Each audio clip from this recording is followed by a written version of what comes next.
Good afternoon and welcome to the Child Development Series lectures. This lecture particularly is going to be on a social and emotional development in children. Just like how we have been looking at various developmental milestones in the last few lectures, we've also discussed about the theories that are related to child development as well. So in our previous modules, we were looking at two schools of theories, which is the psychoanalytic theory and the humanistic theories, right? So today we will focus on the developmental aspects. So the first one we're going to primarily focus is on the social and emotional development. Now we understand that the children, in the first 5 years, they grow very rapidly, right? And this is the time that all the developments in them actually begin to occur. So in line with that, today we will look at particularly the social development and the emotional development in children and certain fears and anxieties that can develop, okay, if let's say if the social and emotional needs are not being met, okay. So in that case, they would be a certain type of common fears which children come through in the very young age, which certainly some children do overcome. Most children do overcome these, but some actually because of certain insecurity and also because of innate, you know, ability or sometimes inherited capacity, right? Because of all these fears and anxieties can actually thrive even when they are, in their adolescence or even when they are in their adulthood as well. In addition to that, we'll also be looking at the moral and the pro-social behavior, right? Because these are certain overview that we would be discussing in terms of what social development and emotional development can be. And particularly what we would be looking at is the milestones. That means what is some of the indicators of development that one can actually observe to see whether the child's growth and development is optimal. And at the same time, if as caregivers or as parents, or as educators, if we have any issues concerning the development, or probably if we think that there are certain milestones or abilities which are being delayed a bit, okay, so what is it that we need to be aware of and how do we actually handle those, delays, and what are certain things that we need to watch out for in terms of the social and emotional behavior, right?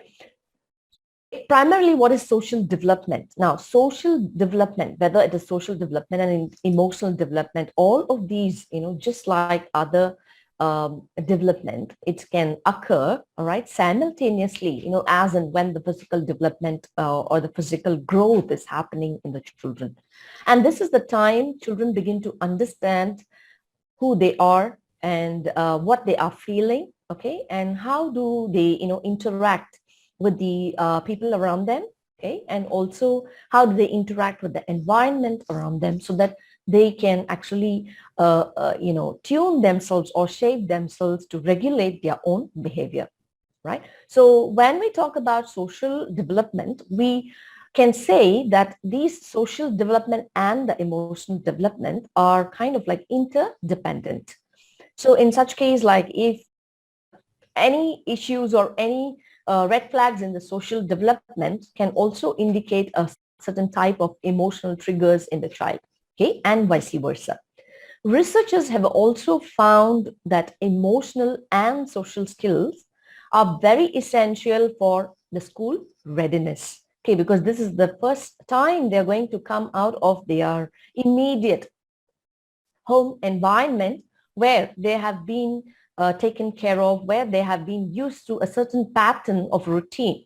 So when a child starts going to a play school or a preschool, this is the time that, they need to develop socially and emotionally. Although this would be just the starting stage of their development, And this can also lead to higher cognitive skills in them, where they try to interact with their peers, they try to express their ideas, they try to involve in sort of like problem solving skills, they also try to involve in sort of like probably certain decision making skills and so on, okay, which would be a very integral part of their development as such. And all of these skills, if you see, they need the ability to pay attention in class, and especially when children, you can't expect a 1 year old or a 2 year old to just sit in one place and then be listening, or be contributing ideas and so on. They are more active in exploring their environment. And this is something which we've discussed earlier, because this is what we call as the critical period or the sensitive period, right? So when a child actually transits from this stage to school going stage, this is where the transition between one stage to another stage is very important. And in order to transit from these two stages, children need to know how to regulate their behaviors, right? So this would be setting as a stepping stone for their school readiness. So that's when parents or caregivers, can actually notice that they really need to socialize, and they really need to interact and actively engage themselves in certain type of activities and so on. So that can tell the parents or caregivers that they are ready, to move on to the next stage of their life, right? And if you look at some of the milestones of social development, particularly like, I mean, of course, infancy, we have already discussed in our previous lectures, where, as early as the first 3 months of their birth, children start to, initiate eye contact with the caregivers. And they also, try to express their needs and wants through cry, right? So a child may cry because the child might want to, be carried by the, a caregiver, because of they need the warmth. Or sometimes because they just, tired of playing by themselves, they just need an adult or, the caregiver's attention, right? So these are also some of the ways in which an infant can actually respond in terms of the social and the behavioral and the emotional developments, okay, the development milestones.